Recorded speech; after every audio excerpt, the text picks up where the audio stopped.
Alors salam alaikum, j'espère que vous allez bien. Tay nak dañuy wax tuuti rek ci li nga xamné mom moy entrepreneuriat. Ku ne xam na ne de plus en plus ñëpp ñu ngi bëgg entreprendre secteur la bu nga xamante ne dafa intéresser les jeunes les plus vieux et cetera parce que am nañu njortu que ne buñ ci duggee mën na changer suñu quotidien. Sénégal nag ku ne xam na ne dafa metti parce que da ngay jàng bay bëgg a dee dem ci structure ñu lay exploiter mu metti trop duñ la fay niñ la war a fayee donc loolu bu àndee ak jom doo fa mën a toog ne ah man kat xaaral ma am fa sama ñetti dërëm wala juróomi dërëm du la arranger sax. Alors entreprendre nag école de formation yi wax nañu ci lu ne xamal nañu ni ngeen war a def ni ngeen defee seen business plan et cetera et cetera. Théorie bu nekk jàngal lañu ko xam nga école yi ñoom parfois aussi ils aiment tellement nous faire rêver te ñoom sax xamuñu réalité terrain bi ndeysaan parce que ñi ñu koy jàngal ñu bari sax xamuñu sax lan mooy entreprendre dañu koy théoriser noonu rek bref. Alors nga yi ne da ngay entreprendre am nga sa benn somme de départ que mu tuuti que mu bari parce que xaalis moom boo ñàkk surtout du ndaw mukk nga ne xaaral ma dugal ko ci wàllum njaayum ginaar ci wàllum njaayum ndékki ci wàllum njaayum yére greffage maquillage et cetera mais yow bi ngay dugg ci loolu danga ci dugg rek pour am un gain en retour duggoo ci ak vision bu claire ne fan laa bëgg a dem ak sama 100 000 francs bi may débuter lan laa ci bëgg def clairement est-ce que 100 000 boobu dama ko bëgg investir ngir am 200 000 dama bëgg am 50 000 en retour dama bëgg am réfléchir uñu carrément ci vision am vision bu claire ne ah man kat Mariam maa ngi dugal tey 100 000 ci business bi est-ce que business boobu fii ak 2-3 mois dina ma apporter telle somme déedéet dañ na ah xaaral ma dugg ci jaayam ginaar rek pour avoir un truc à faire pour m'occuper souvent daf ñuy dal. Alors wala nga dugg ci parce que t'en as marre de rester à la maison parce que t'en as marre d'être là tous les jours di ñaan mais amoo vision en retour xamoo fan nga bëgg dem exactement ak sa investissement boobu xamoo ndax fi ak 5 ans da nga bëgg sa njaayum ginaar boobu indil la business bu toll ne business su sédiment c'est possible àdduna lépp mën na nekk da nga bëgg tey jii sa jaayum sac bi ngay jaay est-ce que da nga bëgg wala diw yi ngay jaay mu indil la business bu mag a mag comme je ne sais pas comment il s'appelle Touba cosmétique je ne sais quoi wala lan wala yow da nga ciy dugg rek pour pouvoir vivre au jour le jour pour pouvoir am une occupation. Est-ce que yow bi ngay dugg ci sa business boobu am nga une certaine organisation souvent duñ ko am. Je prends mon cas, j'étais dans la vente de tout ce qui est produits locaux, ça marchait très bien même dafay marcher bu baax a baax machallah mais malheureusement j'avais pas l'organisation qu'il fallait ci côté bi j'étais là dama doon mel na rek comme mère bi jaay ci koñ bi jël benn pot dugal ci lépp soo jaayee lii soo jaayee sac soo jaayee pañe soo jaayee buy soo jaayee bisaab jël lépp rek dugal ko ci benn pañe ci xaalis boobu ngay jël bëgg ci investir ci beneen business boo xam ne bokkul. Donc j'étais dispersée te moo ñuy dal souvent dañuy nekk ci benn business bu baax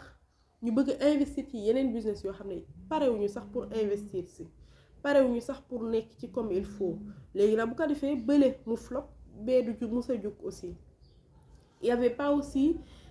une autre personne bu nga xam ne mënoon naa cee nekkandoo ak moom mu ne ma ah excusez-moi bruit bi bëri na suñu koñ désolé alors mu ne ah tey kat bu ñu investir 100 000 francs ci sac wala dàll wala buy wala bisaab est-ce que 100 000 yooyu am nañ droit laal ko bu génnaatee ngir dugal ko ci feneen déedéet y avait pas cette organisation y avait pas de comptabilité y avait rien du tout te pourtant dërëm bi ngay dugal rek war nga mën a tenir benn comptabilité bi da ngay jënd des choses aussi doo xool lan mooy facture doo xool lan mooy reçu doo xool lan mooy lan xam nga mel ne ñu baal ma système bu bawol yu njëkk ya tooñu ma bawol yi nag na leer mel ne système bu bawol yu njëkk ya y avait aucune organisation donc dama doon vivre au jour le jour jaay tey lii mu dox ma ne ah lii dox na xaaral ma dugal ko feneen donc c'était dispersé et mal organisé. Mais nag loolu lu ma ne lu bon la parce que ça va apprendre à la personne quoi mooy que ni beneen yoon kat boo naree investir tu vas savoir comment le faire mais quoi faire exactement comment t'organiser avec qui t'organiser yan moyen nga soxla yan outil nga soxla ngir kat boo jaayee 100 francs mën ko dugal fii 100 francs yi warul bouger foofu boo ci amee fukki dërëm yooyu tam warul dugal foofu bañ aussi jaawale li nga xam ne mooy sa poche ak poche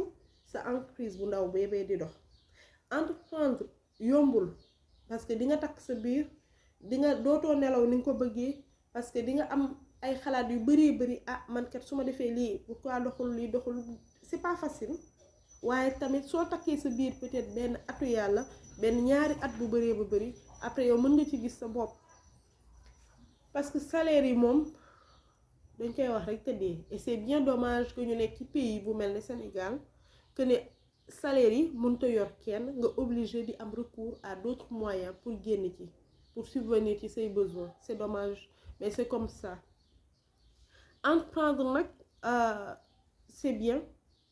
souvent dañuy penser que c'est sexy c'est beau parce que tu es là tu as ta vie kenn contrôlé wu la mais c'est le plus difficile parce que là toi-même tu te contrôles au quotidien di nga tëdd guddi nga bëgg nelaw doo ko mën parce que lan 100 francs yi ma dugaloon man 100 francs yi nan laay def ba lii sama marchandise bi ma jëndoon mu ngi fii toog demul nan laa war a def ba mu jar coûte que coûte ce n'est pas facile mais c'est un choix à faire c'est un choix de vie aussi entreprendre style de vie la beneen booy adopté je ne suis pas experte en entrepreneuriat mais expérience rek laay partager ak yéen je sais que ne soo xasee ba ne damay entreprendre tey beneen style de vie ngay am tey fi nga doon dem ak sa xarit yëpp doo ko mën a demati parce que danga naan dañuy dem ba nga ne man léegi naay naa de boo bëggoon jënd greffage tout le temps surtout bu ñun jigéen ñi ak maquillage tout le temps dangay wàññi daal yi nga doon jënd tous les jours doo ko mënati parce que quoi parce que xaalis boobu kat nga war a jëndee sac wala daal tu vas te dire que ne xaalis bii kat su ma ci naree jënd sac 20 000 xaaral ma dugal ko fële ci jënd ci ginaar jënd ci aliment jënd ci lii bu dee ginaar ngay jaay ba ci kiy jaay ndékki ci koñ bi sax xeesal bi nga doon jënd wala leneen li nga doon diwoo danga ne man kat xaaral ma wàññi produit yii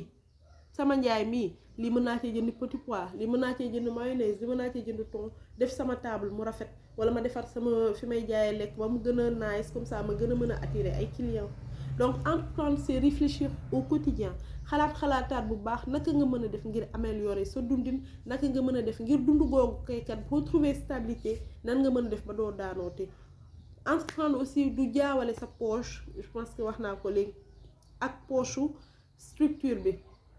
dëgg la parfois yow rek yaay nekk di liggéey yaay def sa comptabilité yaay def sa gestionnaire yaay contrôler et tout mais tamit interroger sa conscience souvent ragalal nga ne déedéet du ma ko laal xaalis bi xaalisu structure bi la bu ma ko laal mais souvent lan moo ñuy arrivé mooy man ba tey sama exemple lay jël de danga naa xaaral ma leb ci après dinaa ko fay mais doo ko mës a fay xaaral ma jël ci ma jënd ci benn micro benn caméra bu dee sama cas doo ko mës a fay donc c'est à éviter ñu éviter am plusieurs business à la fois nekk ci benn concentré focus ba boobu noonu bu marché ñu ne xaaral ñu xool leneen ba boobu noonu tey bu marché nga ne xaaral ma daal di yaatal samay nag daal ne mën naa dem ci leneen mais mënoo tey nekk ci njaay mi bëgg nekk ci jaayum service bëgg nekk ci leneen sauf bu dee da nga am benn fonds de commerce bu ngandee bu dee da nga am fonds bu mag a mag boobu mën nga permettre sa bopp nga ne xaaral ma jël une autre personne ñu defandoo lii moom mu def service yi man ma def service mais bu dee yow kese c'est à éviter investiral ci benn secteur nga focus ci secteur boobu investiral ci yow ci sa temps investiral ci xam-xam léegi internet am na les choses yu bari la comptabilité mën nga ko jàng foofu mën nga télécharger des choses yu nga xam ne ça va te permettre gratuitement aussi que nga xam naka laay defee lii ak lii fan laay dugal sama xaalis instant bi ak bii naka laa war a defee mën nga sax demander conseil à des gens aux gens yu nga xamante ne tey ñoom am nañ expérience ci entrepreneuriat waxuma nag gens yi ngay romb ci mbedd mi rek ñu naan laan bii bul def ak defal moytul leen ma ñooñu voilà loolu laa bëggoon wax ci entrepreneuriat bon pas loolu laa bëggoon wax bari na luñ ci mën a wax xam naa dinaa def aussi beneen vidéo bu nga xam ne dinañ wax ci ñi nga xam ne dañuy investir ci structure te après duñu am ñoom tamit vision bu leer ci seen investissement boobu ak naka la ñu war a mën a def ba mu amal leen retour genre sujet yi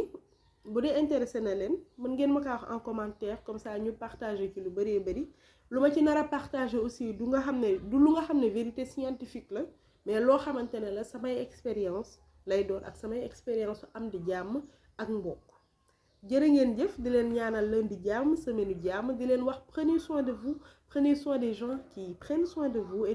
n'oubliez surtout pas de vous abonner, n'oubliez pas de partager. Merci.